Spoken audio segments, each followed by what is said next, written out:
Mkurugenzi, my man, Mkurugenzi Minisodes na kama K.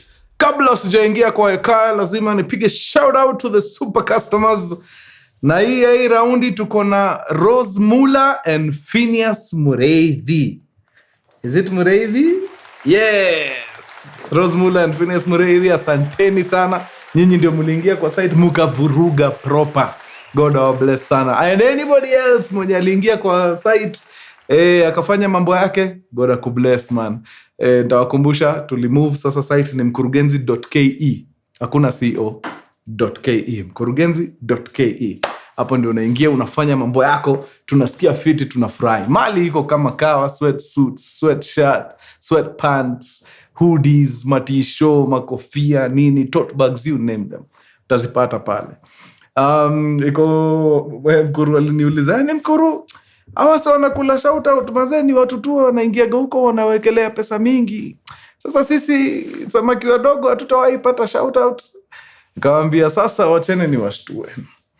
Shout out waga napatia ule mse mwenye amechukua domo on a particular day. Kuna siku waga mazee sales ziko chini kabisa. So unapata kuna mse alikam akachukua t-shirt na yeye ndio alikuwa top.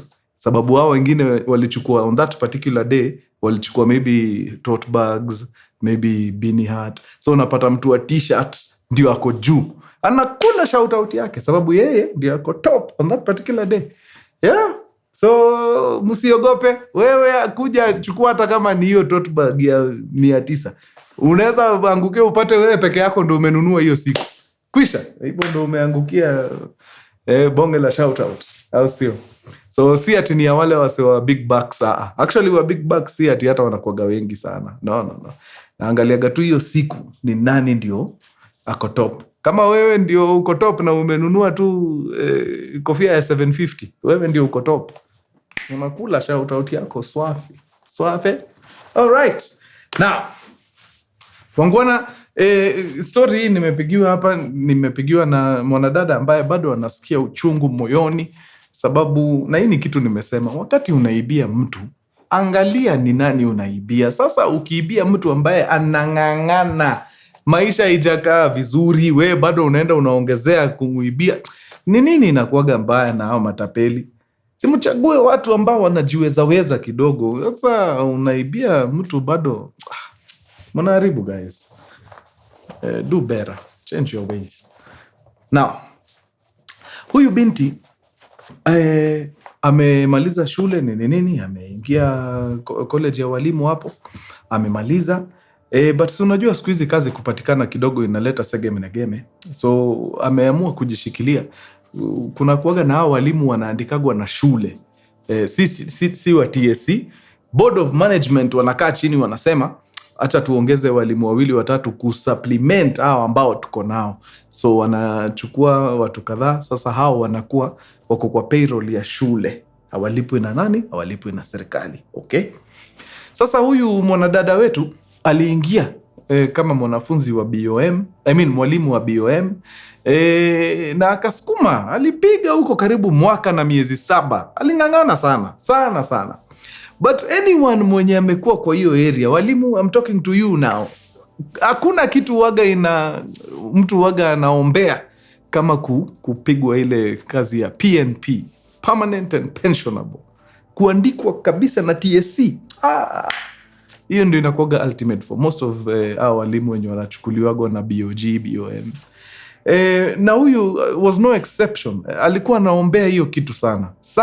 Alikuwa anajua siku moja nitaonekaniwa haki nipate employment direct kutoka kwa TSC. So yeye aling'ang'ana, anajituma proper. Day in day out anaingia pale kufanya kazi safi. Ndio at least wakati Mungu atafanya mambo yake, hata kila mtu wako around aseme yes, this one totally deserved it. One morning ameingia vizuri, saa 2 imempata pale darasa, ameingia, amepiga kazi safi the whole day. Safi kabisa. Saa 11:45 jioni amefunga kazi, ameamua that is it for that day. Wacha aelekee nyumbani. Kutoka hapo shule mpaka nyumbani kwake ni 15 minutes walk. So it's a good time kuingiza steps. Unakula zoezi kidogo kielekea nyumbani. Akaenda akafika home akatulia fiti, but hata kabla aja settle ile sasa kabisa, simu inaingia. Nani anapiga? Principal. Hii ni noma. Kawaida bana kupata simu ya principal, sikujua inasumbuaga mpaka walimu. Nilidhani ni wanafunzi peke yake wanaogopaga kuitwa na prince. Anasema aliona simu ya principal, kwanza jasho jembamba likamtoka, anashindwa huyu anaweza kuwa ananipigia kwa nini? Na before principal akupigia, unajua kuna kuoga na channels, kuna kuoga na WhatsApp group yenye akiwa na kitu ya kusema anaweza weka hapo. Anaweza ambia mdogo wake ni aje, niko na hii mata deal na huyu mwalimu. Ukiona principal anakuita yeye uende kwa ofisi yake, there must be something. So akashika simu ya principal akiwa anatetemeka kidogo. Principal akamuuliza ni aje, uko salama? Bado uko area? Hapana, nimeshaelekea nyumbani. Unaweza rudi? Akasema ukinidai naingia tu hapa. Very nice, kuja na ukuje straight kwa ofisi yangu. Okay, sawa. Chup, akakata. Kashindwa, walai ni nini inaweza kuwa imefanyika hapa. Hiyo safari ya 15 akasema hata tembea, wacha apande nduthi ndio 15 minutes ikue 5. Kapanda pikipiki teke ngori mpaka wapi? Kwa principal. Hiyo ndio ilikuwa mara ya pili anaingia kwa ofisi ya principal. Mara ya kwanza ni ile siku aliandikwa kazi. So akarudi hapo, anasikia tension kibao, akaingia akakaa chini. Principal akamuuliza kwanza siku imekuaje, kila kitu iko sawa? Very nice. Now kuna opportunity imetokea, na wewe sababu nimekuwa nikiona vile unajituma hapa, siwezi taka ikupite. Wale watu wa TSC wanaandikana, lakini si unajua vile hii country inaendeleaga. So wamesema mtu yote anatafuta 150,000 anaandikwa straight. So nikasema sababu wewe ni mtu wangu, nimeona vile unapiga kazi safi, afadhali nikuje nikuambie ndio uende uongee na watu wenu. Hiyo kitu ikipatikana haraka unaleta, tunaikimbiza kule, bas unapata barua yako. Jamaa mrembo akamwambia okay, sasa kusema ukweli hiyo 150 hiyo sijui, pengine klani yetu yote ichange.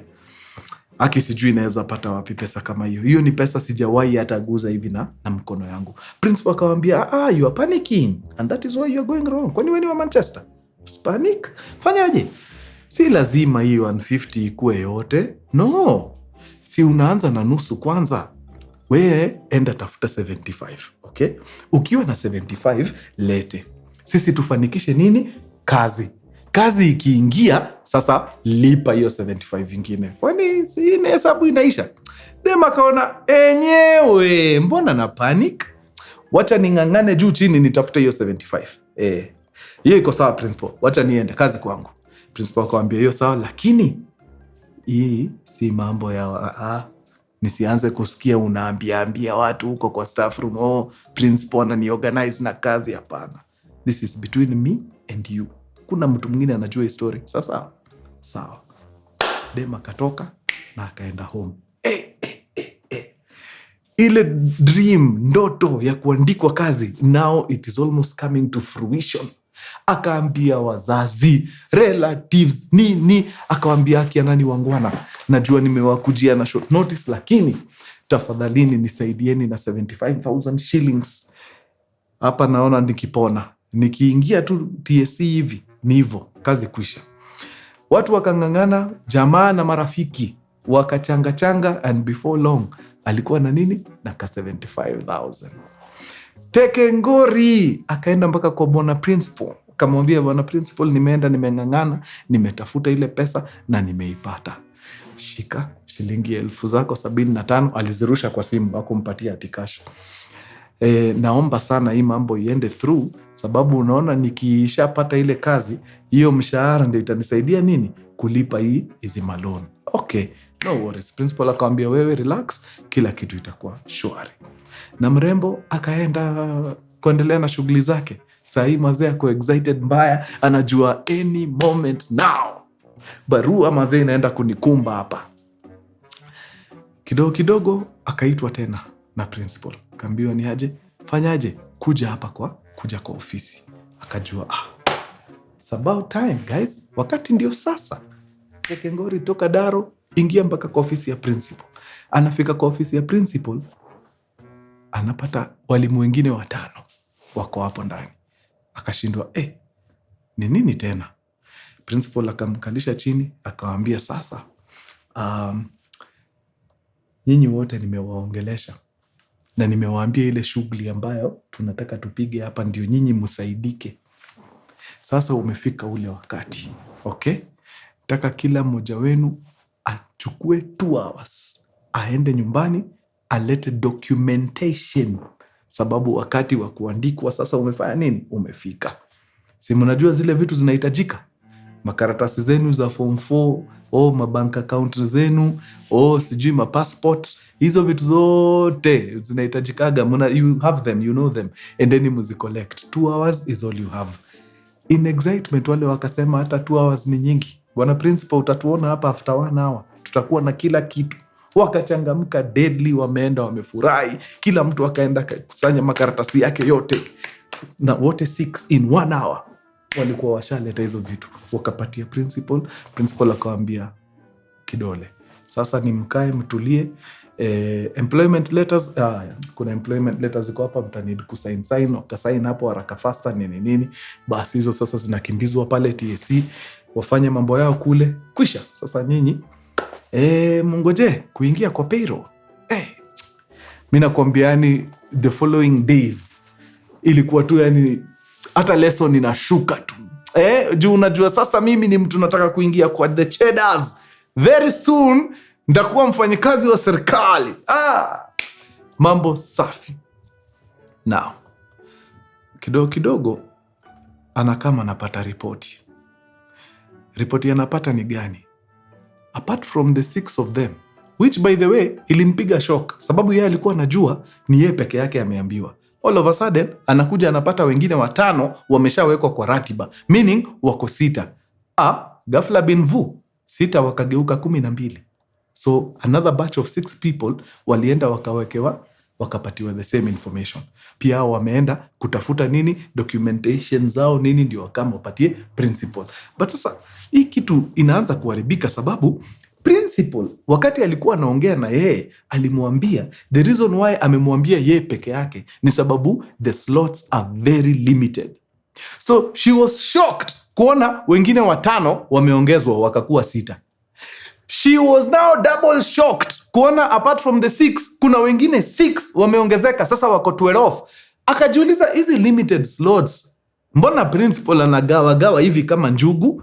Number 2, hii slot ya pili, sababu hawa watu wa 6 wameshajua sisi wengine wa 6 tuko ndani. Wanatuona aje?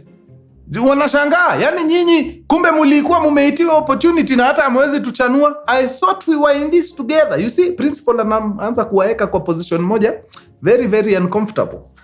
But wakajambia ni sawa tu. Cha muhimu ni kwamba ile kazi ipatikane, employment ingie, bas wakuwe wafanyikazi wa serikali. But deep down alikuwa anaanza kufeel, hapa sijui mambo inakaa namna gani. But anyway, ilikuwa second term, alikuwa anajua by mwisho wa term, in fact mwisho wa mwezi mambo yake itakuwa sawa. Wacha siku zianze kuenda. Siku zikageuka wiki zikamaanisha hiyo mwezi ya kwanza ya second term ikaisha, mwezi ya pili ya second term ikaisha, mwezi ya 3 ndio hiyo sasa hata wako karibu kwenda kufunga. Anashinda akiuliza, principal bana, mimi nilidhani ulisema hii kitu ni sure bet, ulikuwa umeniambia ni chap haraka faster. Guys, in fact kuleni pause hapo, kuna mahali nimeruka. Immediately watu 6 wengine wameongezeka, sasa wamekuwa 12. Hata haikumaliza wiki, principal akakola watu tena, akawaambia, mnakumbuka nilikuwa nimewaambia tulipe kwanza alafu down payment baadaye? Mambo huko imebadilika. Wale wanasema ndio wafanikishe hii shughuli wanahitaji pesa yote upfront. Naona hiyo ni handi. Huyu msichana kulipa ile 75 ya kwanza ilikuwa struggle, hii ya pili anatoa wapi? So akajaribu ku-negotiate, bana principal, ulituambia tutoe 75 ya kwanza, then wale wafanye mambo yao, ndio sisi tusindikize na hii 75 ingine. As it is, hiyo 75 ya kwanza ilikuwa ni deni. Sasa niende tena kuongeza deni ingine Si unaona hapo inakuwa ngumu. Principal akamwambia, sasa unaona mtu yangu, hapo sasa shida itakuwa ni kwako, sababu kuna watu wako tayari kutoa hiyo 75. Sasa unaona wewe usipotoa na mtu mwingine ametoa, si hivyo ndio umetolewa kwa supu? Unaona, si mimi, ni wale wenye wanaitisha. Mimi niko hapa tu kukusaidia. Na ningekuwa wewe ningeenda nikope ingine, sababu hiyo opportunity ikikupita. Kuna watu wamefundisha hapa under BOM miaka 6 hapa. Wamekuwa hapa tangu serikali ya uhuru ya kwanza. So ningekuwa wewe ningetafuta hiyo. So dem akaona okay. Wacha niende tu ningangane nitafute hiyo 75 ya pili. So akaenda mazeni kukopa tena, marafiki, nini, familia, you name it. Akatoa hiyo 75 ya pili. So now 150,000 imeenda na principal.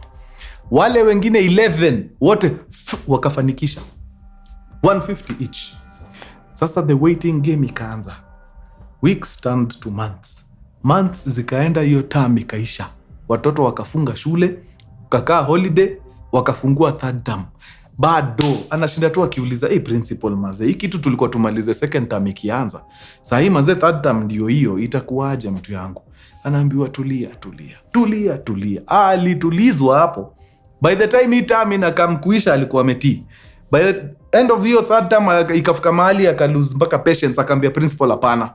Hii kitu mimi naona ni kama haingii, na wewe mwenyewe ulisema isipoingia unaturefund pesa yetu. Hivyo ndio ulisema wakati ulikuwa unatuingiza box hapa. Na since clearly mimi naona hii kitu ni kama haingii, naomba kwa roho mkunjufu, kwa unyenyekevu, tafadhali nirudishie tu ile pesa. Wacha niende nirudishie watu pesa yao, sababu sasa hii wameanza kuniangalia na macho mbaya. It is just a matter of time before nianze kurogwa hapa kwa hii kijiji, sababu wewe hutaki kufanya mambo yenye ulitupromise. Principal akamwambia, sasa mimi ile shughuli niliitwa kufanya mimi nishafanya, lakini wewe unanipigia kelele ni kama mimi ni mtoto wa JSS. Sasa kwa nini mimi naandikana? Am I the one who is employing people? Am I TSC? Sasa unanipigia kelele kwa nini? Mimi ile kazi yote na unanikasirisha na haiko. Ile siku itapatikana, utaandikwa. Mimi nishafanya ile kazi yangu.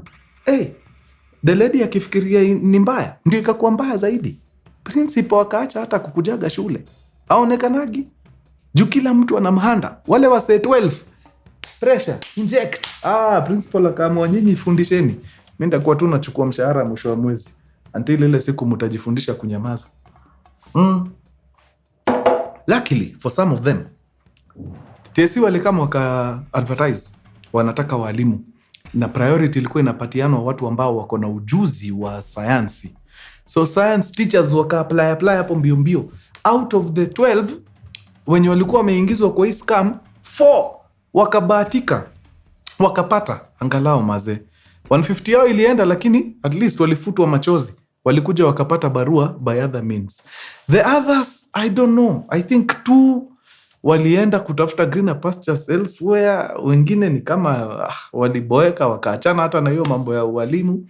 Mrembo wetu to this very day hajawahi ona hata shilingi ya hiyo pesa. 150,000 down the drain. Alichukua kama deni, huku nyumbani anadaiwa, marafiki wanamdai, principal ashiki simu, ameamua kwenda MIA. Is sad guys. Hiyo bad. Hiyo bad.